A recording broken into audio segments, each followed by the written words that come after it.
বৰ্তমান সময়ত কৰোনা ভাইৰাছৰ যিটো সংক্ৰমণ সেই বিষয়ে হয়তো সকলোৱে জানে। গোটেই বিশ্বতে কৰোনা ভাইৰাছে যি গতিত সংক্ৰমণ কৰিব ধৰিছে, সেই সংক্ৰমণৰ ভয়াৱহতাৰ প্ৰতি লক্ষ্য ৰাখি আমি সকলো সজাগ হ'বৰ হ'ল। বৰ্তমান ভাৰতবৰ্ষতো এইবিধ মহামাৰীয়ে এটা মাৰাত্মক ৰূপ ল'বলৈ ধৰিছে। অসমত যদিও এতিয়ালৈকে কোনো অফিচিয়েলি কোনো কেছ এতিয়ালৈকে ডিটেকশ্যন হোৱা নাই, কিন্তু অদূৰ ভৱিষ্যতে অসমতো হ'ব বুলি বিভিন্ন বিজ্ঞানীসকলে মত পোষণ কৰিছে। সেইকাৰণে আমি প্ৰত্যেকজন লোকেই এই ক্ষেত্ৰত সাৱধান হ'বই লাগিব। আৰু মই আজি আপোনালোকৰ আগত কেনেকৈ কি ধৰণে আমি সাৱধান হ'ব লাগে সেই কথাহে ক'ব বিচাৰিছোঁ। আমি গোটেই দিনটোক যদি এটা উদাহৰণ হিচাপে লওঁ, তেতিয়াহ'লে মই প্ৰথমতে কওঁ যে ৰাতিপুৱা শুই উঠাৰ পিছতে আমি সদায় শুদ্ধ পানীৰে ভালদৰে মুখখন ধুই উঠি প্ৰথমতে আমি একাপ চাহৰ সৈতে এখন বাতৰি কাকত পঢ়োঁ। দিনটোৰ বাতৰি কাকতখনেৰে আমি দিনটো শুভাৰম্ভ কৰোঁ। কিন্তু এটা কথা সকলোকে কৈ থৈছোঁ, সেই বাতৰি কাকতখন বাহিৰৰ পৰা আহে আৰু সেই কাকতখনৰ লগতো ফৰ্মাইট হিচাপে কিছুমান এই ভিৰিয়ন অৰ্থাৎ কৰোনা ভাইৰাছৰ বীজাণু সংলগ্ন হৈ আহিব পাৰে। সেইকাৰণে বাতৰি কাকতখন উঠাই লোৱাৰ আগতে কাকতখন প্ৰথম অৱস্থাতে আমি পৰিষ্কাৰ কৰি ল'ব লাগে। কেনেকৈ পৰিষ্কাৰ কৰিব?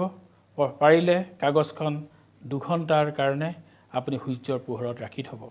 আৰু দ্বিতীয়তে অকণমান স্পিৰিটৰ পানীৰে নতুবা হেণ্ড ষ্টেৰিলাইজাৰ পানীৰে কাগজখন অকণমান ছটিয়াই কাগজখন অলপ সময় ৰাখি তাৰপিছতে পেপাৰখন পঢ়াটো জৰুৰী।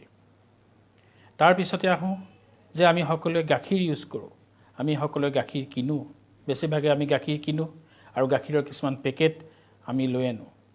গাখীৰৰ পেকেটটো প্লাষ্টিকৰ হয় আৰু সেই প্লাষ্টিকৰ পেকেটতো ফৰ্মাইট হিচাপে এই ভিৰিয়ন অৰ্থাৎ ভাইৰাছৰ বীজাণু মিহলি হৈ থাকিব পাৰে। মই ৰাইজৰ জ্ঞাতাৰ্থে এটা কথা জনাই থওঁ যে প্লাষ্টিকৰ ওপৰত এই ভাইৰাছবিধ 3 দিন পৰ্যন্ত লাগি থাকিব পাৰে, সংস্পৰ্শত থাকিব পাৰে।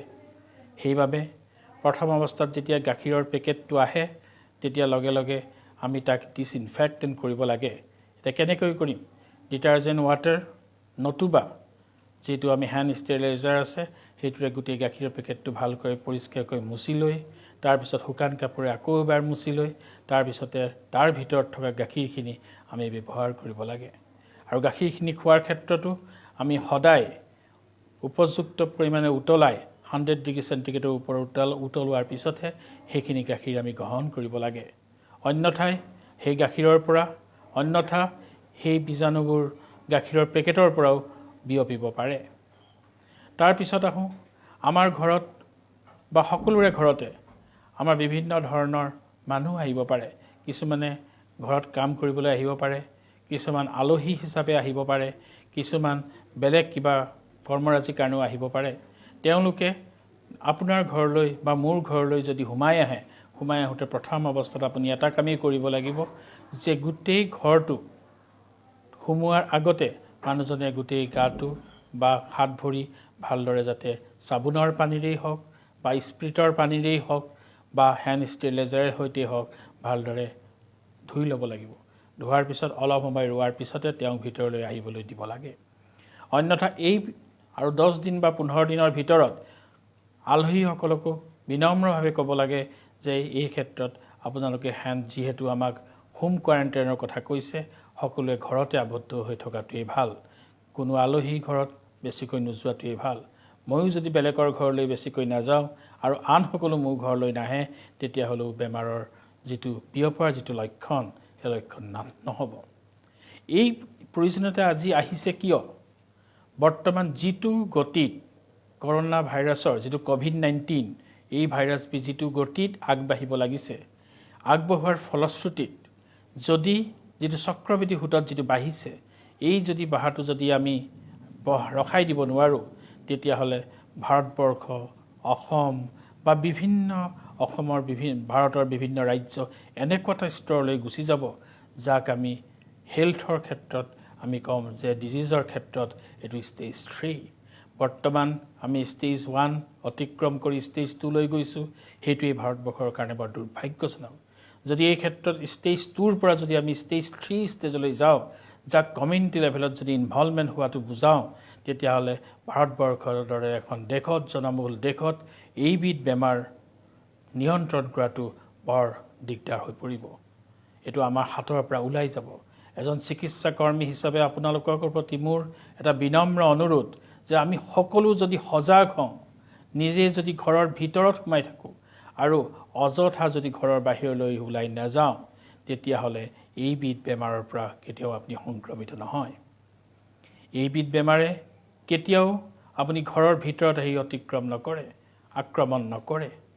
মই আকৌ এবাৰ কৈছোঁ, তাৰপিছত যদি আমি সকলোৱে আৰু আমি কি কৰিব লাগিব?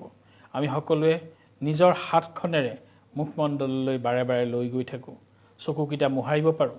সেইকাৰণে হাত দুখন খুব সঘনাই আমি মোহাৰি থাকিব লাগে, সঘনাই আমি ধুই থাকিব লাগে।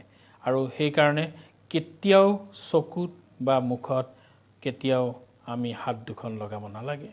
আমি যদি সঘনাই হাত দুখন ধুই থাকোঁ, চাবোনৰ পানীৰে হওক বা হেণ্ড ষ্টেৰিলাইজাৰৰ যোগেদিয়েই হওক, আমি যদি ধুই থাকোঁ, তেতিয়াহ'লে এইবিধ বেমাৰ কেতিয়াও সংক্ৰমিত নহ'ব।